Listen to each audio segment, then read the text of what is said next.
Dubai से सोना लाने की सोच रहे हैं तो यह खबर आपके लिए है। आज हम बात करेंगे एक ऐसे टॉपिक की जो हर उस इंसान के लिए ज़रूरी है जो दुबई से सोना खरीदकर भारत लाना चाहता है। दुबई को सोने का शहर कहा जाता है और वहाँ की चमकती दुकानें हर भारतीय को लुभाती है। लेकिन सवाल ये है, क्या आप जानते हैं कि दुबई से भारत सोना लाने की सही और कानूनी सीमा क्या है? अगर नियम तोड़े तो क्या होगा? हाल ही में एक मशहूर एक्ट्रेस का मामला भी सामने आया है जिसने सबको चौंका दिया। तो चलिए इस वीडियो में हम आपको सारी डिटेल आसान भाषा में समझाते हैं। अगर आपको ये जानकारी पसंद आए तो लाइक, सब्सक्राइब और बेल आइकन ज़रूर दबाएं। दुबई का नाम सुनते ही सोने की चमक आंखों के सामने आ जाती है, लेकिन क्या आपने सोचा कि दुबई में सोना इतना खास क्यों है? पहला कारण है वहाँ की टैक्स फ्री पॉलिसी। दुबई में सोने पर कोई इंपोर्ट ड्यूटी या वैट नहीं लगता, खासकर टूरिस्ट के लिए। दूसरा, वहाँ का गोल्ड सूक एक ऐसा बाजार जहाँ सैकड़ों दुकानें हैं और आप मेकिंग चार्ज पर भी मोल भाव कर सकते हैं। भारत में जहाँ मेकिंग चार्ज 10 से 20% तक हो सकता है, वहीं दुबई में ये 2 से 5% तक ही रहता है। और तीसरा, दुबई को सोना सीधे प्रोड्यूसर देशों से मिलता है जिससे कीमतें कम रहती हैं। लेकिन दोस्तों, सस्ता सोना खरीदना आसान है पर उसे भारत लाना उतना ही मुश्किल हो सकता है। अगर आप नियम नहीं जानते तो चलिए अब बात करते हैं उन नियमों की। सबसे पहले बात करते हैं पुरुषों की। भारतीय कस्टम नियमों के मुताबिक अगर आप एक पुरुष हैं और दुबई से भारत आ रहे हैं तो आप सिर्फ 20 ग्राम सोना बिना कस्टम ड्यूटी के ला सकते हैं। लेकिन इसके लिए 2 शर्तें हैं। पहला, सोने की वैल्यू 50,000 रुपये से ज़्यादा नहीं होनी चाहिए। दूसरा, ये सोना सिर्फ ज्वेलरी के रूप में होना चाहिए, यानी सोने के सिक्के या बार नहीं चलेगा।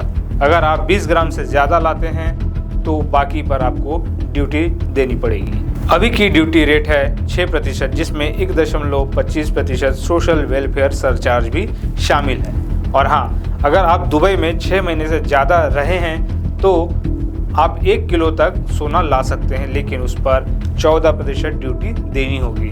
तो पुरुषों अपनी जेब और नियम दोनों का ध्यान रखें। अब बारी है महिलाओं की। महिलाओं के लिए नियम थोड़े नरम हैं। आप 40 ग्राम तक सोना बिना ड्यूटी के ला सकती हैं, बशर्ते इसकी कीमत 1 लाख रुपए से ज़्यादा न हो। ये भी सिर्फ ज्वेलरी के लिए लागू है। मान लीजिए आप 100 ग्राम सोना लेकर आई तो 40 ग्राम तक कोई टैक्स नहीं, लेकिन बाकी 60 ग्राम पर ड्यूटी देनी होगी। ड्यूटी की दरें कुछ ऐसी है: 40 से 100 ग्राम पर 3%, 100 से 200 ग्राम पर 6% और 200 ग्राम से ज़्यादा पर 10%। तो महिलाओं अपनी शॉपिंग लिस्ट तैयार करते वक्त इन नंबरों का ध्यान ज़रूर रखें। अब बच्चों की बात। अगर आप अपने बच्चों के लिए सोना ला रहे हैं तो नियम थोड़े अलग है। 15 साल से कम उम्र का बच्चा जो दुबई में 1 साल से ज़्यादा रहा हो 40 ग्राम तक ज्वेलरी बिना ड्यूटी के ला सकता है, लेकिन इसके लिए बच्चे की आईडी और आपके रिश्ते का प्रूफ चाहिए। अगर सोना इससे ज़्यादा है तो ड्यूटी वैसी ही होगी जैसी महिलाओं के लिए। छोटे बच्चों के लिए सोना लाना आम बात है, लेकिन नियमों का पालन करना ना भूलें। अब एक चौंकाने वाला केस सुनिए। मार्च 2025 में बेंगलुरु एयरपोर्ट पर एक एक्ट्रेस को पकड़ा गया जिनका नाम रान्या राव। वो दुबई से 14 किलो से ज़्यादा सोना लेकर आई थी, जिसकी कीमत थी 12.56 करोड़ रुपए। उन्होंने सोने को स्पेशल जैकेट और बेल्ट में छिपाया था। जांच में पता चला कि वो पिछले 1 साल में 30 बार दुबई गई और हर बार 12 से 13 किलो सोना लाकर लाखों कमाती थी। यह मामला बताता है कि सोने की तस्करी कितनी बड़ी है और कस्टम डिपार्टमेंट कितना सख्त हो गया है।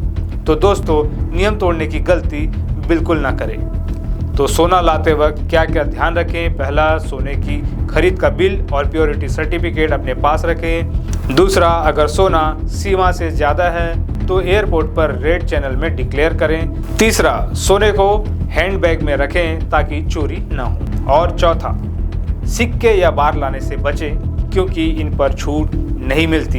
इन टिप्स को फॉलो करेंगे तो आपकी ट्रिप आसान और टेंशन फ्री रहेगी। अब आप समझ गए होंगे कि दुबई से सोना लाना कितना आसान और कितना मुश्किल है। सस्ते सोने का लालच अच्छा है, लेकिन नियमों का पालन करना उससे भी ज़रूरी। आपको ये वीडियो कैसा लगा हमें कमेंट्स में बताएं, हमारे चैनल को सब्सक्राइब करें और अगली वीडियो के लिए बेल आइकन को दबाएं।